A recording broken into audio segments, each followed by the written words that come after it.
Hello, good morning. Welcome to day 4 of Summerween.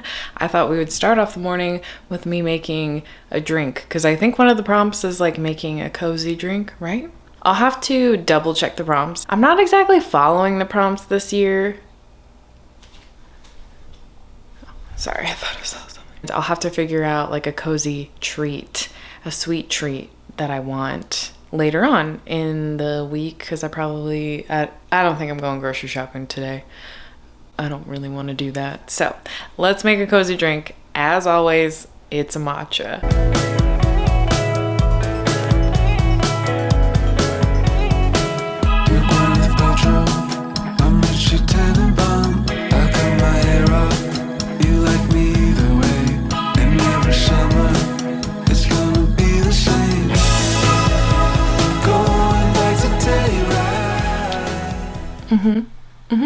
I didn't think I was gonna have enough oat milk, but I did it. So we're on day 4 of Summerween. I haven't really made any progress. The last book I finished was Small Town Monsters. I didn't really enjoy it. So now I'm probably gonna try a chapter of a few different books that I'm really interested in and see what happens with those. I would like to update that the reason I didn't read last night is because I fell asleep at promptly 9 o'clock and I slept through the whole night and I'm feeling really good today. But I wanted to update y'all and let you know that I did sleep because I know in the last clip of my last vlog I was very delirious, so sorry. I'm so sorry for that. But in like 10 minutes I'm about to go on Kayla's reading sprints for Summerween and I'm gonna do the try a chapter while I'm doing the reading sprints, so we will see what I end up reading.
Okay, so we've been sprinting on Kayla's channel and we've gone through 2 sprints. I think we're in our last one. And in the 2 sprints, I read the first chapters of all 4 of these books. Some of them had really long chapters. Like when The Reckoning comes, the first chapter was almost 30 pages. And this one had a prologue and then a first chapter. And it had like a foreword by the author talking about this book. So I listened to all of that. So it took a little longer than I expected, but the 2 that I'm the most interested in currently, and this is not in order, but it's Just Like Mother, just because, okay, 2 things. The narration, amazing, because it's the same narrator who does all of the Throne of Glass books, but it does feel weird because a few years ago I used to commute pretty far to work and I listened to like the first 5 Throne of Glass books while on my commute, and so it just reminds me of that time and I keep having to remind myself this is a different book. I mean, it obviously is a horror book. It has a very different vibe. And then I'm also really interested in When the Reckoning Comes. Again, this is coming from a place where this audiobook is incredibly narrated. Like I really like the I had to look and see if I was muted. I do that like 17 times during live sprints. I always have to check that I'm muted, which is why I don't usually sprint on my own channel because I'm so convinced I'm gonna embarrass myself one day. Well, My videos are probably embarrassing enough. Anyway, part of the reason this one is so captivating, again, is the narration. The narration is really good. I like this narrator's voice. It's very captivating. It is shorter, so I do feel like I could get through this one relatively quickly, which is perfect for a readathon. But also, I just really like the writing style. Like, it really sucked me in right from the beginning. In terms of these two, I really, really liked them, but I want an audiobook, and I actually don't like the audiobook narrator for either one of these. They were very interesting and very captivating. Actually, this one, the one that I'm like really excited for and I keep talking about, I am really excited about it, but I'll probably read it physically. So if I get through those other two, I'm definitely going to pick up one of these two because I really, really enjoyed both of them. And I don't know if I've said, I've read another book by Tananarive before I read The Good House, and I really, really loved it. It was one of my favorite books of 2020. So I'm very excited to dive back into her work. So I'll definitely read this, but it may or may not happen for Summerween. Yeah, I don't know which one I'm in the mood for, but I mean, this is kind of for naught, right? Because I need to finish The Lost Village. So I'm gonna try to bust this out since I only have 100 pages left, or I guess I have 120 pages left. So I'm gonna try to finish this one, and I'm gonna count it towards Summerween because I know that I didn't start it during Summerween, but I'm gonna count it. Can you see Olive back there? Honestly, by this point in the day, I should have like had some stuff cleaned and I should have showered by now. But I restarted my Animal Crossing island. Like, I deleted 2 years worth of Animal Crossing stuff. I wouldn't say that I had that much going on my island because I've never really, I never really settled for a theme. I would like start it, so like quarter of my island would have a specific theme, and then another quarter of my island would have a specific theme, and then I would just take it all away and redo it, and it was always a mess. So I was like, what if I just restarted, and from the very beginning, since I know how the game works now, from the very beginning I start setting things up the way that I want it to be. I think I'm either gonna do foresty or farm, maybe a combination of both. I don't really know. I like both ideas. Anyway, I did finish The Lost Village. And I'm sad to say the ending wasn't as satisfying as how slow this book is, but I still think it's a 3-star book, which is really difficult because sometimes I think a 3-star book is one of those things where your experience was good, wasn't great, wasn't super memorable, isn't gonna be a favorite book of all time, obviously. I did explain kind of the premise of this book in my last vlog, but I feel like I did a poor job of explaining it. Like, I feel like my explanation was very confusing, so I'm gonna try again. So basically, there's this lost village called Silversharn, and it's in Sweden. This is actually a translated book, so the author is also Swedish. This lost village used to be a mining town, and so you have a couple characters at play here. You have our main character named Alice, and she's a documentary maker, but she hasn't really made anything of note yet. So she's kind of obsessed with this lost village, which is the focal point of her documentary, because this lost village has a really interesting history. Basically, when the mining company shut down the mines in this village, everybody lost their jobs and their livelihood, but they didn't know what to do. They didn't know how to like continue on, but instead of leaving, they sort of turned to this pastor who was a beacon of light for this community. But one random day, everybody in this town disappears except for one baby who ends up being found in the town, as well as one woman who was strapped to a pole, and what it looked like was that she was stoned to death and left there to rot. But you don't know what happened to all the people and why this one woman was probably murdered. So this is where other characters come into play, because Alice, the main character, the documentary maker, the reason she's obsessed with this town and that specific history is because her grandmother used to live in this town but had left and built a family elsewhere, and would write back and forth with her sister Ina, and Ina would write her letters about the mining company shutting down, and then about this pastor and how she was kind of like falling for this pastor, and he seemed to like her as well. And then one one day she just never heard from her sister again. So Alice's grandmother slash Ina's sister sent her husband to go investigate the town after she stopped hearing from her sister and kind of heard that nobody from the town could be found. And that's when they found the woman strapped to the pole.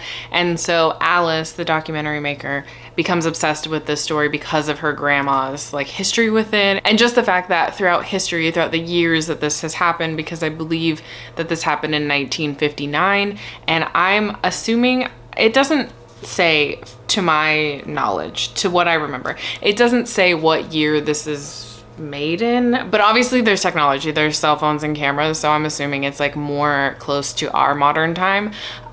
So it's years and years later, and there's still nobody who's discovered what happened in this town. So that's where she becomes obsessed with it.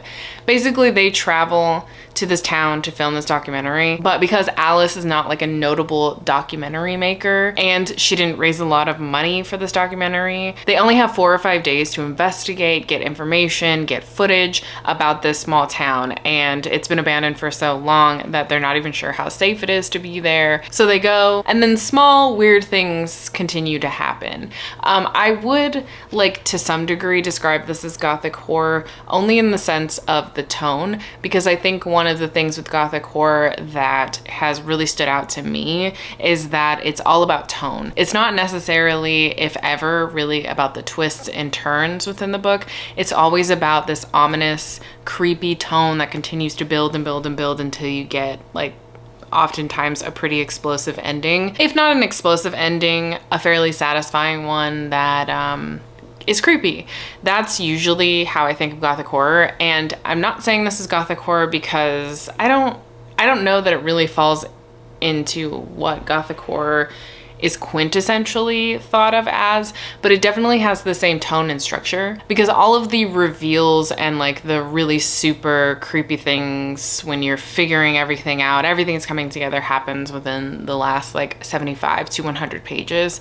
And I really like gothic horror. I actually like the ominous tone to it, but I will say that part of me feels like the tone was only built so much in this book. Like, I felt there were definitely little creepy things in it, and at first, like the first 200 pages, I was like, oh, this is gonna be really good, this is gonna be really creepy. And then you get to the point where the reveal is beginning and you're getting the background and the pace is quickening, but it's not that satisfying. Mainly, I feel like this is coming from a place of someone who really wants people to go hard on the religious themes if you're gonna add them in, because this is something that's like very, very important to the storyline, is religion and this pastor and like what he's providing for this town. And there are definitely books out there that I feel like have done the religious element like really well. I would say Year of the Witching did it for me, because from the very beginning you were creeped out by this religious town and the religious elements in this town. And I don't know, obviously those are different books, but I kind of wish that this author would have went a little bit harder with that aspect of it to make the tone even creepier and like ominous. But yeah, I mean, part of me also felt like this sort of leaned more into the characters dealing with mental health struggles, but I didn't hate it at the same time. So that's why I'm saying like a 3 stars. I feel like I'm just talking about the negative things more than the positive things, because I did really like the tone for the most part. I just wish it would have been a little bit creepier. I liked our main character. I thought that she was a really interesting main character, and she had a lot of struggles that I appreciated hearing about and learning about. I also really liked the writing style in here for the most part, and I thought the structure of this was pretty cool. I liked the idea of being in the past and the present and using letters as a source of understanding characters' motivations. But yeah, I don't know, it was fine. It was a fine time. As I said earlier, I'm going to be reading these 2, and I think I'm gonna start with Just Like Mother, because I'm playing Animal Crossing and I have the audiobook for this, so I think I'm gonna start this one. I'm really hoping that this is like the first cult book that I can definitively say is like my favorite cult book to ever cult. Okay, so I thought to myself, what if I stopped trying to read really spooky stuff and I just try to read like a cozy mystery? I forgot that on my Kindle, I recently subscribed to Kindle Unlimited, and they have cozy mysteries. And they have one called Curse the Day that I got a while ago. And I'm gonna start that. Hello, good morning. Happy day 5 of Summerween. I believe it's day 5 of Summerween. The theme of Summerween for me is washing my hair, apparently. So I've just made breakfast. I actually have a late day at work today, so I don't go in until a little bit later. So I'm kind of having a slow morning. But I'm reading on my Kindle Curse the Day, which I'll put a picture up right here, because I think this was something that Olivia read. Did she even read it for Summer? I don't know. I know Olivia has read this book because that's where I got the recommendation, and I ended up downloading it the time that I was watching her vlog when she was talking about it, because it's supposed to be a cozy mystery that gives the movie Halloween Town vibes, and I immediately was like, yes, I need that cozy mystery because I love Halloween Town. So I read 2 chapters last night before going to sleep, and yeah, it's good. Not much to say about it because I'm not far in. The chapters are pretty short. The writing is fun. I'm just trying to change it up a little bit because so far I haven't been having the best reading time. So I wanted to change it up a little bit and do something fun. So yeah, we're gonna be reading this probably all day today. I'm pretty sure it's a short book, but I never know with Kindle. Welcome back to Steph Boyardee's kitchen. We're making brownies. I was gonna make them from scratch, but I don't really have time for that. This is also inspired by Kayla because when we were on her reading sprint yesterday, she made brownies and I couldn't stop thinking about brownies after that. If you're heading for the coast, hearing voices up ahead,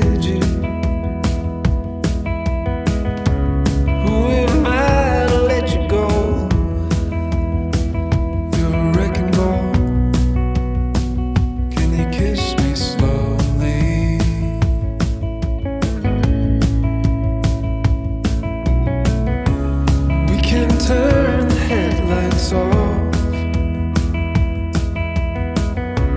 All our friends and all their voices falling silent in the car. And do you remember the fog was lifting?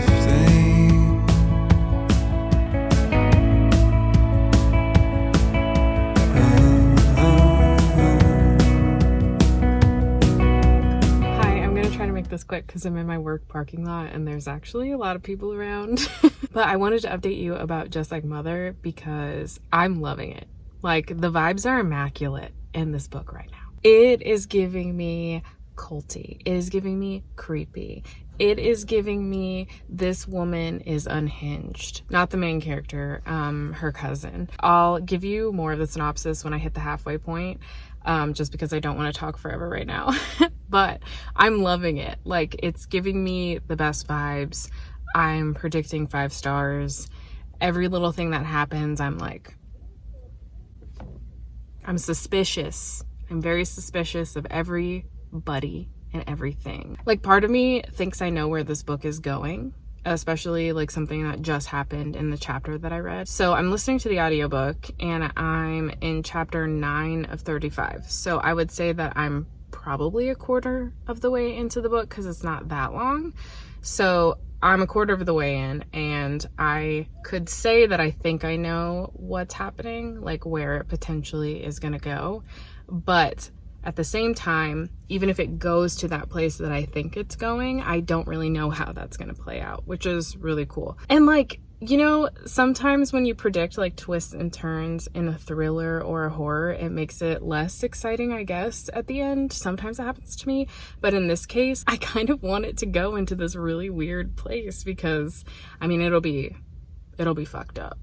But I'm like kind of here for it. I don't know if this angle is crooked or not. Sometimes I can't tell with my camera. And then I go to edit and I'm like, Stephanie, you know, despite the fact that I wear these glasses, I can't see very well the little screen, you know? Good morning, it's day 5 of Summerween, and I thought this went till Friday. It goes till tomorrow, so... Secondly, at some point in this vlog, I had said that one of the prompts is to make a cozy drink.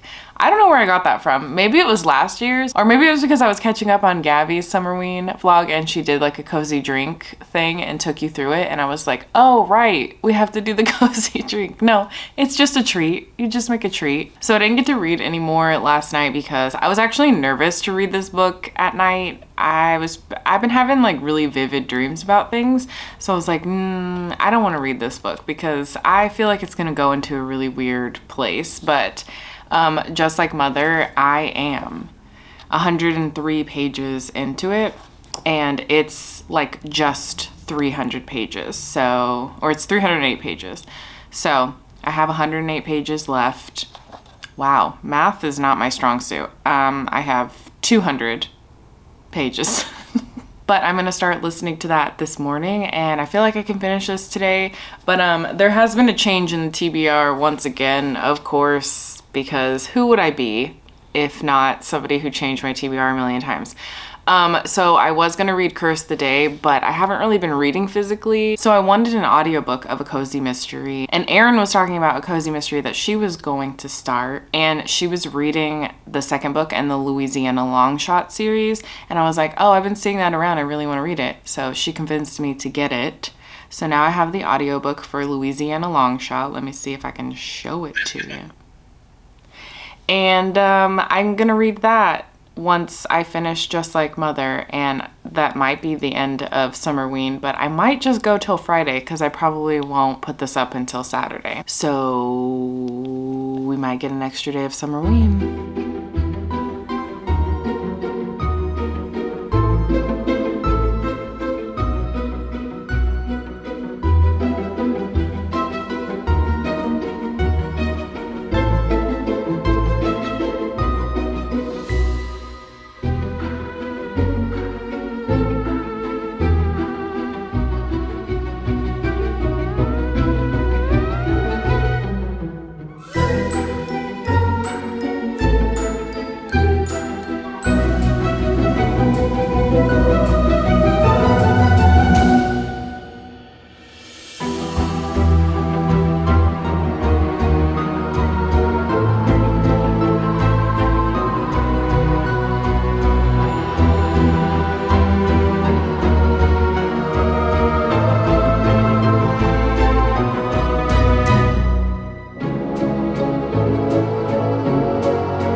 Hello, good morning. It is day 7 of Summerween. I'm pretty sure it's the last day since it's day 7. Yeah, last day. I might, though, extend it to tomorrow since tomorrow is my actual day off. So it's possible that we'll have an extra day of this vlog. But I come to you this morning wanting to talk about a book that I just finished called Just Like Mother. So I mentioned that I was reading this. I think I did an update right before work talking about how this book was just giving me really unsettling vibes, and that's the whole book. The whole book fucked me up. This is on par for me as a reading experience in terms of how unsettled I was and how I just, even the ending, it's on par with The Push by Ashley Audrain. Wow, I had the same experience. The Push and Just Like Mother are not the same in the sense of what the stories are, but it's interesting because they both deal with motherhood in very different ways, but they both deal with motherhood. And just the way that it made me feel, the unsettling aspects of it, just the tone of it, the way that the character is just going through this thing that you're like, God, can they catch a break? And then the ending, just jaw to the floor. That's how I felt. And much like The Push, I can't really say that much about this book because I feel like any little thing that you know besides the premise of it, it's gonna ruin your experience. I think. I will say though, Just Like Mother is by no means one of those books where you couldn't guess what's going on. Like, I think you're meant to know that there's an extra layer here that's happening that you're constantly like kind of going back and forth about. But I don't think it's supposed to be this big twist that's like super unexpected is what I'm getting at. So I wouldn't go into this like assuming that it's going to be like this twisty turny thriller horror. It's just genuinely like a psychological horror, but like especially regarding womanhood and like motherhood and our choices with our bodies. You have a main character named Maeve, and she was in a cult when she was younger. She was born into this cult called the Mother Collective, and their whole purpose was about motherhood and man-hating. They hated men, which was kind of a hilarious part of this book. But anyway, but when she was 8 years old, she ends up getting taken from this cult. They get found out, everything that they're doing, and so all of the young girls in this cult get taken and put into foster care. Maeve ended up getting adopted, but she can't stop thinking about a cousin that she left behind that was almost like a sister to her, and a lot of people talk about how they look alike and they were really close when they were younger. So you're in present time, and it's about 20 years after, and she still struggles with her past and like trusting people and building relationships, and she's also struggling with the fact that she kind of wants to reconnect with her cousin, but she has like no way of finding her until one day her cousin actually finds her, and so they reconnect, and their story unfolds in a really interesting way because her cousin doesn't really want to talk about what happened in their past, and Maeve is kind of like, but I do, like, I really need to talk about this, and I need to talk about it with somebody who understands what we went through. And so their relationship is really interesting. What's cool is that you do get little snippets of the past when they're in the cult, and like things that Maeve remembers from being in the cult. There will be certain things in the book that like trigger her memories of being in the cult, and so you do get a bit of a background on how the cult got found out, which was really interesting, and I liked that aspect. But yeah, I really just like this book. I will say 100% please look up all the trigger warnings. I will leave them down below, like the ones that I remember.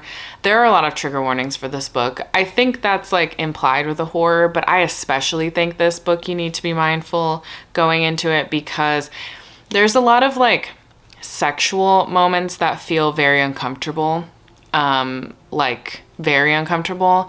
There's a lot of motherhood aspects of this and just like disregarding other women's feelings about motherhood. So I would really, really look into the trigger warnings for this because it's not a book that I would just openly recommend to anybody who loves horror. Just like The Push though, I feel like that's not a book that everybody should read, especially if you want to be a mother or you are like about to have children. I don't know. I just think that it's a sensitive book that could be really triggering, both The Push and Just Like Mother.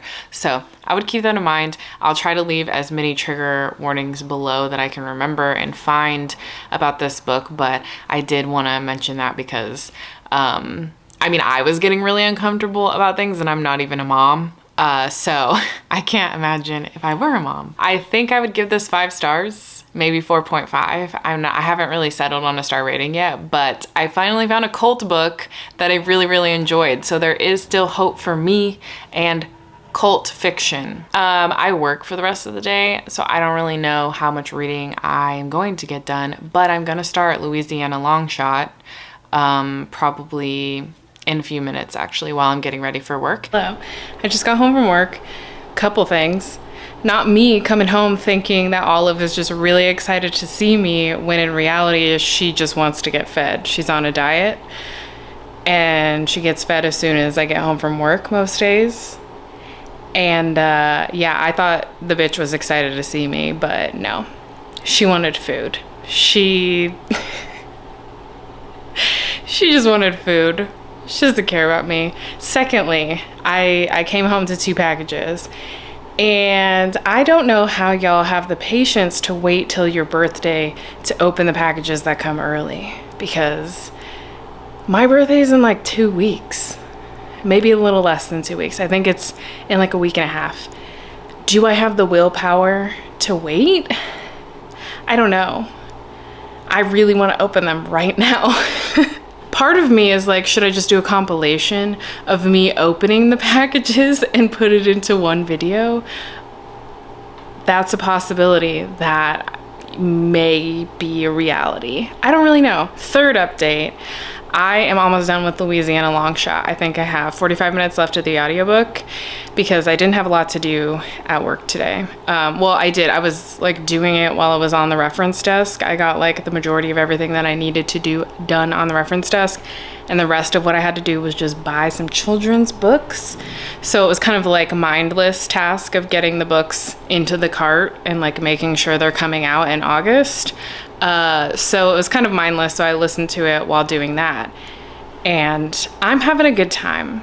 I'm having fun. This is like one of those series that I feel like is gonna be like candy. You can easily just read them all in a month. I could see myself doing that. I really had a missed opportunity, and Aaron even pointed it out. Big missed opportunity by not starting the series when I was in Louisiana. What was I thinking? I wasn't, clearly. Anyway, I'm gonna go change and finish this audiobook, and then probably just finish Summerween. I don't think I'm gonna film tomorrow like I kept saying I was, because I have other stuff that I need to like finish for other videos, and so I guess we will actually end Summerween the last day of Summerween. Hello! So, yesterday was the last day of Summerween, and I ended up finishing Louisiana Longshot before Summerween ended. So I successfully read 4 books. But before we get into that, let's talk about Louisiana Longshot. I mean, there isn't that much to say about it. It is a cozy mystery, and it was really fun, and I really, really enjoyed it. It's about our main character, Fortune Redding, and she's a CIA agent, but in her last assignment, she ended up killing somebody, and this person that she killed is part of like, I guess, a gang or like a mafia type thing, and they're like after her, so she needs to go into witness protection. So she ends up getting sent to this place called Sinful, Louisiana, under the guise that her aunt has died and she has to figure out her real estate situation. And literally on her first day there, a dog digs up some bones, and it happens to be from this guy who's been missing for a while. So Fortune kind of gets involved with this crew of older women who are friends with her supposed aunt who died, that she's there to help with the estate.